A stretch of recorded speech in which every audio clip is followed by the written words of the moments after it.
আমাদের দেশের সর্বদলীয় বৈঠক ডেকেছে। সর্বদলীয় বৈঠকে ন্যাশনাল লেভেলে যারা পার্টি যেগুলো আছে আমাদের দেশে তারা অংশগ্রহণ করবে। তারা অংশগ্রহণ করে নিশ্চিতভাবে কোনো একটা ডিসিশন নেবে।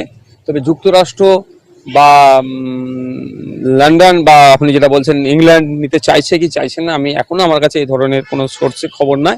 হতে পারে, কিন্তু এই লাস্ট কদিনে যে হিংসা সংঘটিত হয়েছে হাসিনা সরকারের দ্বারাই সত্যি ক্ষমার অযোগ্য। যেভাবে নিরস্ত্র নিরহ ছেলেগুলোকে গুলি করে হত্যা করেছে, এবং যে গুলিতে নাবালক সাবালকের কোনো পার্থক্য নেই, নাবালকও মারা গিয়েছে।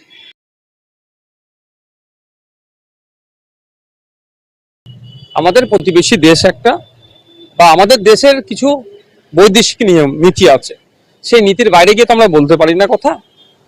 যেমন নীতিতে আছে আগ্রাসন মনোভাব, যেটা হয় আমরা যারা বন্ধুত্বপূর্ণ দেশ যাওয়া বা প্রতিবেশী দেশের সাথে আমরা এটা আচরণ করব না, তাদের ইন্টারনাল পলিটিক্স বিষয়ে আমরা বেশি মাথা মারবো না। তবে অবশ্যই যেখানে গণতন্ত্র বিপন্ন হবে, যেখানে মানবাধিকার লঙ্ঘন হবে, সে বিষয়ে তো মতামত রাখি এবং তাদেরকে সলিডারিটি জানাবার জন্য আমরা প্রস্তুত আছি।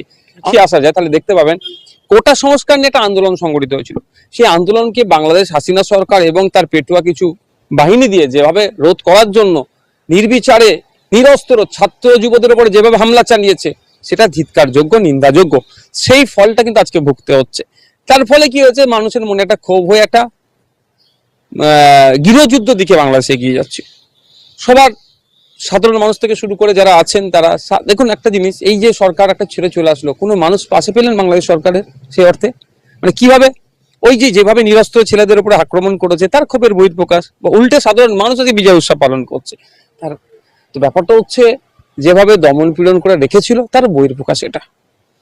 কোটা সংস্কার আন্দোলনকে রেখে তারপরে আজকে যেভাবে গুলি চালিয়েছে এ করেছে, তারপরে ওখানকার সাধারণ মানুষ সহ এটাকে একটা করছে। তবে আমি এই প্রসঙ্গে একটা কথাই বলতে পারি, বিদেশ নীতিকে সামনে রেখে, যে আমি চাইবো বাংলাদেশ বাংলা ভাষায় কথা বলে, আমরা বাংলা ভাষায় কথা বলি। একটা আলাদা আবেগ, দুটোই বাঙালি আমরা, আবেগ জড়িয়ে আছে।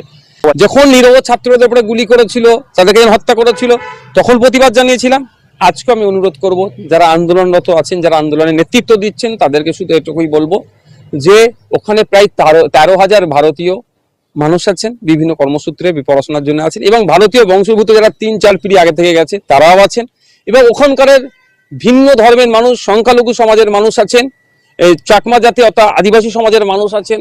তাদের প্রত্যেকে যাতে তাদের ঠিকঠাক করে থাকতে পারে, তার দায়িত্ব আশা করব আন্দোলন যারা নেতৃত্ব দিচ্ছেন তারা তুলে নেবেন। ভালো লেগেছে গতকালকে কয়েকটা ঘটনাতে দুঃখ পেয়েছিলাম, তারপরে কয়েকটা ঘটনা আবার আমাদেরকে আশার আলো দেখাচ্ছে যে ভিন্ন ধর্মের মানুষ এবং ধর্মস্থানকে রক্ষা করার দায়িত্ব যারা আন্দোলন করছেন তাদের অনেকের মধ্যে ভাগ করে নিচ্ছেন, এবং সেই ধর্মের মানুষকে ইনক্লুড করে। এটাই তো দেওয়া দরকার।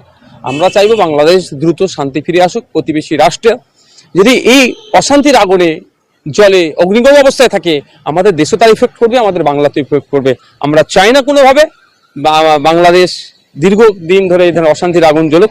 বাংলাদেশের দ্রুত শান্তি ফিরুক, এই কামনা একজন বাঙালি হিসাবে আমি করছি।